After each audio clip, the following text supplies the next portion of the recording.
بسم اللہ الرحمن الرحیم۔ حضور علیہ الصلوۃ والسلام کا دنیاوی امور میں جو اجتہادات ہیں اس میں ایک ہی مثال بہت ہے سمجھنے کے لیے، بڑی معروف ہے، ہر کوئی دیتا ہے، صحیح بخاری کی حدیث پاک ہے، اور یہ حدیث نمبر میں آپ کو بتا دیتا ہوں، صحیح بخاری کی، اس کو مسند احمد کی حدیث پاک ہے، اور اس کو امام سرخسی نے اصول سرخسی میں بیان کیا ہے، اور بہت ساری اور بھی مثالیں انہوں نے 4-5 مثالیں یہاں پر بیان کی ہیں، لیکن ہم ایک ہی بیان کریں گے اصول سرخسی سے، اور وہ یہ ہے کہ دنیاوی امور میں حضور اکرم صلی اللہ علیہ وسلم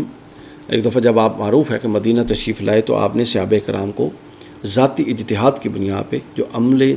تلقیح ہی تھا، تلقیح، اس سے منع فرمایا،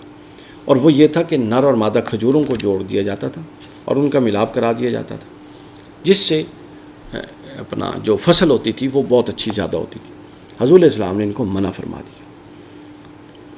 اب جب منع فرمایا، صحابہ کرام ظاہر ہے جو حضور فرماتے تھے اس کے مطابق عمل کرتے تھے، تو اگلی سال جو فصل ہوئی وہ کم ہوئی، تو صحابہ کرام نے حضور کی خدمت میں عرض کیا کہ یا رسول اللہ، آپ نے عمل تلقیح سے منع فرمایا تھا لیکن اس کے نتیجہ یہ نکلا ہے۔ تو حضور علیہ السلام نے فرمایا انتم اعلم بامر دنیاکم وانا اعلم بامر دینکم، کہ تم امور دنیا اپنے امور دنیا کے بارے میں جانتے ہو، بہتر جانتے ہو، چونکہ ظاہر ہے جو بندہ بہتر جاننے سے مراد یہ نہیں کہ حضور سے بہتر جاننے سے مراد ہے کہ جو بندہ اپنے فن کا ماہر ہے، ظاہر ہے وہ اس معاملے میں اپنی رائے، اس کی ایک رائے کی اہمیت ہوتی ہے۔ فرمایا کہ تم چونکہ یہ کام کرتے ہو تو لہٰذا ان امور میں تم اپنے معاملات کو بہتر انداز میں چلا سکتے ہو، اور میں تمہارے دینی معاملات میں، چونکہ وہ وحی سے متعلق ہے سارا، وہ جانتا ہوں۔ تو صحابہ کرام کا عمل تلقیح کا، صحابہ کرام کا یہ جو عمل تھا، اس کا عمل خالص دنیاوی اور تجرباتی بنیاد پر تھا۔ حضور علیہ الصلوۃ والسلام نے اپنے ذاتی اجتہاد کی رائے سے کی بنیاد پر اس سے منع فرمایا۔ جب پھر اب اجتہاد میں ایک اور بات ذہن میں رکھیے، اب یہ رسول اللہ صلی اللہ علیہ وسلم کی مقدس ذات مطہرہ کی بات ہو رہی ہے۔ جب حضور کو اپنے اس اجتہادی بات کے اندر ایک ایسا پہلو سامنے آیا جس کے اندر نقصان کا، مضرت کا پہلو تھا، ضرر تھا، حضور علیہ الصلوۃ والسلام نے اپنے اس اجتہاد کی بنیاد رجوع فرمایا، اور پھر اپنے اجتہاد ہی سے حکم دے دیا کہ یہ عمل کر لیا کرو۔ یعنی اس سے آپ کو ہمیں یہ رہنمائی ملتی ہے، اللہ کے رسول تو کچھ ایسا نہیں فرماتے جو اللہ تعالیٰ کی اجازت کے بغیر، وما ینطق عن الہویٰ، تو یہ جو کچھ رسول اللہ سے ہوا یہ بھی تربیت کے لیے اللہ تعالیٰ نے کروایا، اور وہ اس لیے کروایا کہ میرا محبوب جس کی شان کہ گرد کو بھی کوئی نہیں پہنچ سکتا، تمام انسان مل بھی جائیں تو وہ گرد حضور کی قدمین شریفین کی گرد تک بھی نہیں پہنچ سکتی، تو اور یہ ماڈل ہیں، تو اگر وہ اتنے بڑے ہو کر اگر وہ دیکھتے ہیں کہ ان کی رائے میں کوئی ایسا پہلو ہے جو کہ شریعت کے مقاصد میں سے ہے کہ اپنا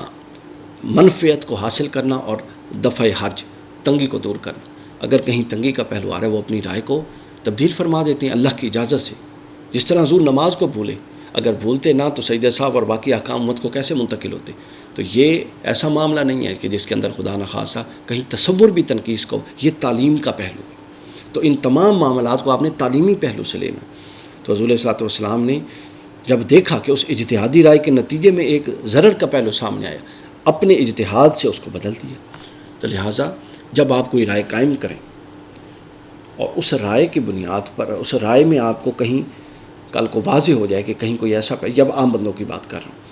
جو یعنی ہم لوگ ہیں جو سنتے سمجھتے ہیں، آپ ایسی رائے قائم کریں اور اس میں کوئی پہلو آ جائے تو اس بنیاد پر اپنی رائے پر ڈٹ نہیں جانا کہ میں نے قائم کی تھی، لوگ کیا کہیں گے، میں پیچھے نہیں ہٹوں گا اور بڑا نقصان کروا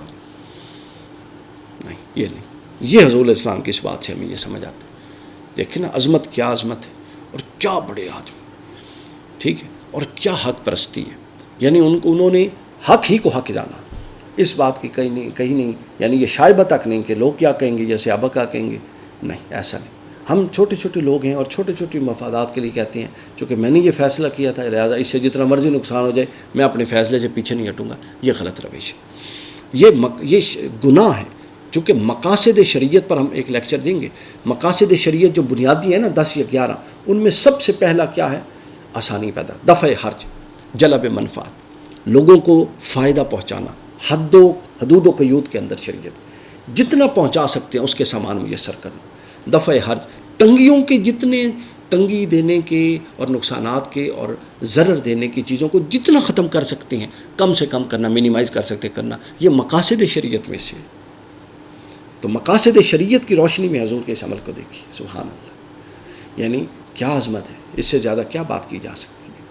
تو یہ تھا دنیاوی امور میں آپ کے اجتہادی پہلو کی ایک مثال۔ اس کے بعد انشاءاللہ ہم حربی امور کی مثال میں پیش کرتے ہیں۔